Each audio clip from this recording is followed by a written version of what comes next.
tree movements. So the very first piece that we work into in tree movements is establishing, drilling in with the heel, a 45-degree turn with the foot, and then using kidney one of the foot or the bubbling springs point to help you spiral and turn the whole rest of the stance in. So as we're working in our horse stance and as we're getting these steps, again, step number one is drill the heel. Step number two is use the kidney one of the foot to signal the rotation and turn of the stance. The third piece of that is when you step, you're drilling in that heel, placing kidney one at a 45-degree angle, and then using the rest of the body, the torso, to actually get the stance. So do not start doing tree movements until you've first established firmly what your alignment of your horse stance is, and in particular, meaning the quad. So this first movement, I'm not going to use my hands, but I want to show you guys kind of what the knees are doing as we're doing these movements, and then I'll demonstrate towards the camera so that way you can see a little bit more of that. So when we start opening up into our horse stance, that's also why we start off with that toes out at 45, heels, because then we're learning how to use that kidney one point or that bubbling spring point for that rotation and getting our hips warmed up for that. Then we open again, toes 45, heels.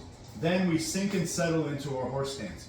When we move into these tree movements, as I'm here, this angle of the knees and the angle of the legs establishes our quad, right? So that quad then stays as we're doing the steps and the movements in and out. The lower part of the leg helps us get that little extra movement. But in general, the hips here should still be established with that firm pressing out of the knees and the sinking down and gripping down in with the toes and the heels. That gripping in with the toes and the heels allows us to actually steadily move our entire stance as we go. So that first piece to this tree movement, as I'm moving straight in this direction here, when I make this step, whether it's my left or my right, whichever one, I'm going to drill that heel, keeping my knee in that same position. My toe is going to be out at a 45 here. As I place the toe down by sinking the weight, then this signals the rest of the body to come in and the correction of this back leg. There's that tree movement. As I switch back, it's here, heel, toe, here. So a lot of times as we start to change in that 45 degree, I'm stepping either behind somebody's leg or beyond somebody's foot or through somebody's legs to actually cut their root or to sever their stance. When I'm getting this step, I'm drilling again through the heel here, letting the ball of the foot come down, sinking, expanding through the stance, and then letting the hips and the body and the torso come in. As I come back here, there, I'm moving again from the whole stance. So again, that is to kind of elicit a sweep or a taking of the foot from the bottom, all right? So then as I start to kind of move here, the tree movements should be done from the whole body coming in here, right? As we're working. The hand positioning then is one hand is up and the other hand is down. So sometimes, traditionally in the past, this was taught as an en garde position. I don't really like that way of looking at it, even though I have used it as such sometimes. But more often than not, I think of this from a grappling perspective. So if I'm in an over-under here, this arm, I'm pressing into their shoulder, pressing up, and then reaching across their spine. This other arm, I'm hooking that elbow, and I'm keeping, their body gripped tight. So I have a good solid control here.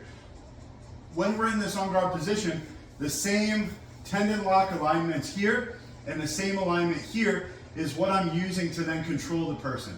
If I'm, working that clinch work, if I'm getting that elbow control, I'm pummeling in, all those sorts of things, it's that same movement of the hips, the quad, and the torso together with these tree movements that allows me to get these different throws or the different sweeps. Whether I'm turning and taking the leg, it's that same opening of the hips that needs to be applied as I'm moving. When I'm starting to switch, it's all happening from the hips and the quad. So these are important pieces for our tree movement applications, and that's really what's trained in this drill. So let me show you guys the full tree movement exercise. If we start off horse stance, facing this direction, we start off moving forward, again getting that heel, getting the ball of the foot down, keeping the quad, and then turning the hips, getting the torso to drive in. Then we come back to center here. So again, if you remember the picture of the tree, you have that root, that central part of the tree, the top branch, and then the 45-degree angle branches. So now I'm going to go to 45-degree here, there, step through, return back. Again, remember to take with the hips. That's a sweep there from a hook. Then from here, we step in at this 45 here, boom, come in, back. And again, that's that reverse sweep with the front leg.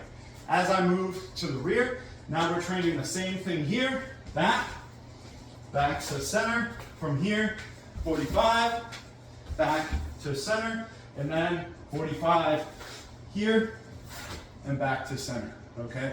So each time you're paying particular attention to those alignments and to those angles. Once you establish those in this particular drill, then you can start to take them outside of that and say, okay, how do I have the person wrapped?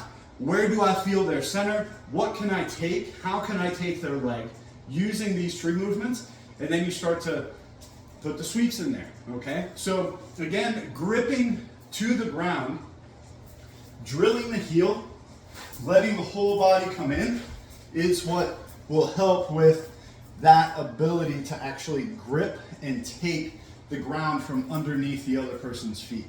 If you don't have your root established or your height established as you're doing these movements, then it's going to make that much more difficult for you to do, which again is why this drill is important and why we start with this. So I hope you guys enjoy it.